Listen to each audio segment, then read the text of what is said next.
साताऱ्यातल्या धक्कादायक प्रकारानं खळबळ उडाली आहे। शौचालयातल्या खोडसाळपणानं सर्वांची झोप उडालेली आहे। रविवार पेठेत महिलांच्या शौचालयात रात्रीच्या सुमारास एक विद्रूप चेहऱ्याची महिला बसलेली आढळली। आधीच लाईट नव्हते, त्यातच अशा प्रकार घडून आला। त्यामुळे आलेल्या महिलांची चांगलीच घाबरगुंडी उडाली आहे। अखेरीस स्थानिकांनी बॅटरीच्या उजेडात पाहणी केली तेव्हा वेगळाच प्रकार समोर आला।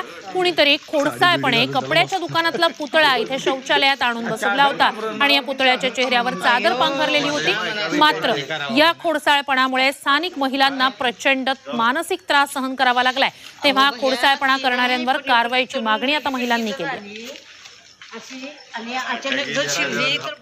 साताऱ्यातला रविवार पेठेतला हा धक्कादायक प्रकार। रात्रीच्या वेळेला लाईट नसताना महिला जेव्हा शौचालयात गेल्या तेव्हा तिथे अशा प्रकारे एक व्यक्ती बसलेली दिसली, एक महिला बसलेली दिसली। मात्र ही महिला नव्हती, तर तो कपड्याच्या दुकानातला पुतळा होता। तिला चादर गुंडाळून इथे बसवण्यात आलेलं होतं। अंधार असल्यानं त्या ठिकाणी आलेल्या महिला चांगल्याच घाबरून गेलेल्या होत्या। हा खोडसाळपणा ज्यांनी केलेला आहे त्यांच्यावर कारवाईची मागणी आता महिलांनी केलेली आहे। साताऱ्यातल्या शौचालयातला हा खोडसाळपणा आहे। मात्र रात्रीच्या वेळेला आलेल्या महिला चांगल्याच घाबरलेल्या होत्या। हा खोडसाळपणा करणाऱ्यांवर कारवाईची मागणी आता करण्यात आलेली आहे।